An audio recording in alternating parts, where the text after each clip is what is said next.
ഒന്ന് ഈ കഴിഞ്ഞ സമയങ്ങളിലുണ്ടായിട്ടുള്ള അതിരൂക്ഷമായ വെള്ളപ്പൊക്കത്തിൻ്റെ കാരണമായിട്ട് കേരളത്തിൽ വ്യാപകമായിട്ടുള്ള കൃഷിനാശം ഉണ്ടാവുകയാണ്. 129 കോടി രൂപയുടെ കൃഷിനാശമാണ് ഇതുവരെ റിപ്പോർട്ട് ചെയ്യപ്പെട്ടിട്ടുള്ളത്. അതിനുവേണ്ടി FIRകൾ രജിസ്റ്റർ ചെയ്ത് ഫീൽഡ് വെരിഫിക്കേഷൻ പ്രവർത്തനങ്ങളിലേക്ക് കൃഷി വകുപ്പ് കടന്നിട്ടുണ്ട്. ഇതിൽ ഒരു കാര്യം പറയാൻ ആഗ്രഹിക്കുന്നു.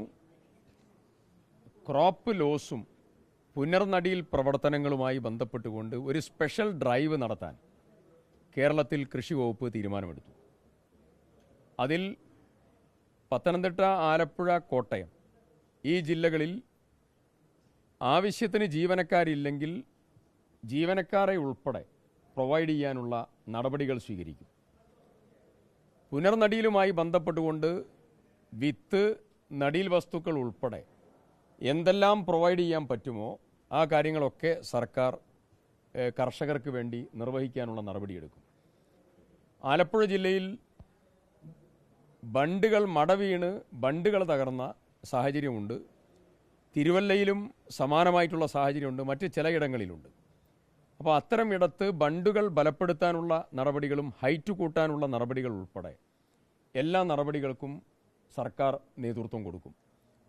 നഷ്ടപരിഹാര തുക 90 കോടിയോളം രൂപ പ്രകൃതിക്ഷോഭ വിളനാശത്തിൻ്റെ പണം സർക്കാർ കൊടുക്കാനുണ്ട്. കഴിഞ്ഞ 4-5 വർഷക്കാലമായി ആ പണം മുഴുവൻ പെൻഡിങ്ങാണ്. ബഹുമാനപ്പെട്ട മുഖ്യമന്ത്രിയോട് പ്രത്യേകം ഈ കാര്യത്തിൽ അഭ്യർത്ഥന നടത്തിയിട്ടുണ്ട്. അത് പരിഗണിച്ചുകൊണ്ടിരിക്കുകയാണ് സർക്കാർ. പെൻഡിംഗ് ഉള്ളതായിരിക്കുന്ന പണം കൊടുക്കുന്നതിൻ്റെ കൂടെ നിലവിൽ ഈ വർഷം ഉണ്ടായിട്ടുള്ള പ്രകൃതിക്ഷോഭ നഷ്ടപരിഹാരം പെട്ടെന്ന് കൊടുത്തു തീർക്കാനുള്ള നടപടിയെക്കുറിച്ചും സർക്കാർ ഗൗരവത്തോടുകൂടി മുന്നോട്ട് നീങ്ങുകയാണ്. ഇതിൽ പമ്പുകൾ ഉൾപ്പെടെ വിവിധങ്ങളായിട്ടുള്ള നാശനഷ്ടങ്ങൾ കർഷകർക്ക് വന്നു. ഇപ്പം മോട്ടോർ പമ്പുകൾ അപ്പോൾ ഈ കാർഷിക ഭൂമിയിൽ, കൃഷിഭൂമിയിൽ വെള്ളം അടിഞ്ഞു നിൽക്കുന്നുണ്ടെങ്കിൽ ആ വെള്ളം അടിച്ച് ഒഴിവാക്കുന്നതിന് വേണ്ടി പമ്പുകൾ വാടകയ്ക്കെടുത്താൽ ആ പമ്പുകളും അതോടൊപ്പം അതിനുള്ള ഇലക്ട്രിസിറ്റി, അതിനുള്ളതായ ഇന്ധനം ഉൾപ്പെടെ എല്ലാ ചെലവും സർക്കാർ വഹിക്കാനുള്ള നടപടി സ്വീകരിച്ചിട്ടുണ്ട്. മറ്റൊരു കാര്യം, ഫ്ലഡഡ് ഏരിയയിലുള്ളതായ ബണ്ടുകൾ ബലപ്പെടുത്തലും ട്രാക്ടർ റോഡ് നിർമ്മാണം, ഇത്തരം കാര്യങ്ങളിലും കർഷകർക്ക് ആവശ്യമുള്ളതായിരിക്കുന്ന ബാക്കിംഗ് കൊടുക്കാൻ സർക്കാർ തലത്തിൽ ആലോചിക്കും. ഇന്നലെ കൃഷിവകുപ്പ് മന്ത്രി എന്ന രീതിയിൽ ഞാനൊരു പ്രത്യേക യോഗം തിരുവനന്തപുരത്ത് വിളിച്ചു ചേർത്തിരുന്നു.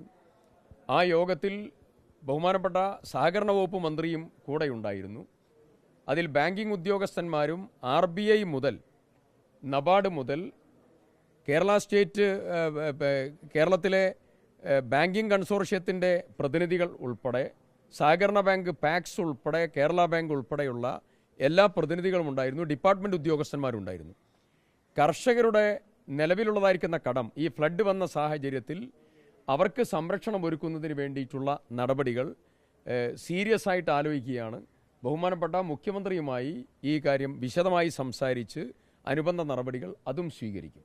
വിവിധങ്ങളായിട്ടുള്ള മാർഗങ്ങൾ, കർഷകനെ സംരക്ഷിക്കുന്നതിന് വേണ്ടിയിട്ടുള്ള വിവിധങ്ങളായ മാർഗങ്ങൾ അവലംബിക്കുകയാണ്. ഈ ഫ്ലഡിൽ വെള്ളം കയറി പ്രവർത്തനം നടത്താൻ സാധ്യമല്ലാതിരുന്ന കുട്ടനാട് മേഖലയിലെയും കോട്ടയം, പത്തനംതിട്ട, ആലപ്പുഴ ജില്ലകളിലെ കൃഷിഭവനുകളുണ്ട്.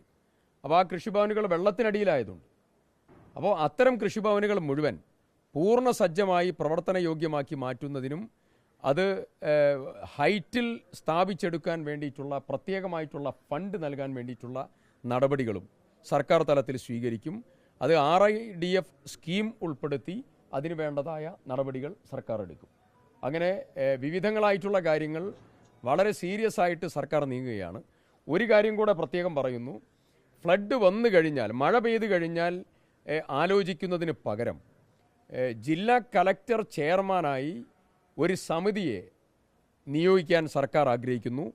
ആ സമിതിയുടെ പ്രവർത്തനം ഡിസംബറിൽ ആരംഭിക്കണം.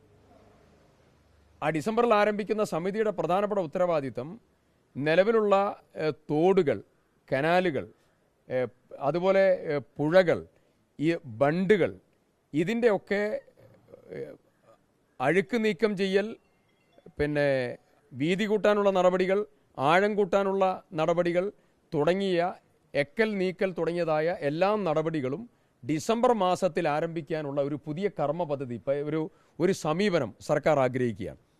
അങ്ങനെ സ്വീകരിക്കുന്നതിലൂടെ മാത്രമേ, അതിനുള്ള ഫണ്ട് പ്രത്യേകം കണ്ടെത്താനുള്ള നടപടിയെടുക്കും, അങ്ങനെ സ്വീകരിക്കുന്നതിലൂടെ മാത്രമേ ഫ്ലഡിനെ തടഞ്ഞു നിർത്താൻ സാധിക്കുകയുള്ളൂ. കുട്ടനാട് പോയപ്പോൾ കണ്ടൊരു പ്രധാനപ്പെട്ട കാര്യം, അവിടെയുള്ള ബണ്ടുകൾ ഹൈറ്റ് കൂട്ടി ബലപ്പെടുത്തി കഴിഞ്ഞാൽ കുട്ടനാടിനെ സംരക്ഷിക്കാൻ സാധിക്കും. അത് നേരത്തെ ആരംഭിക്കേണ്ടതായിരുന്നു.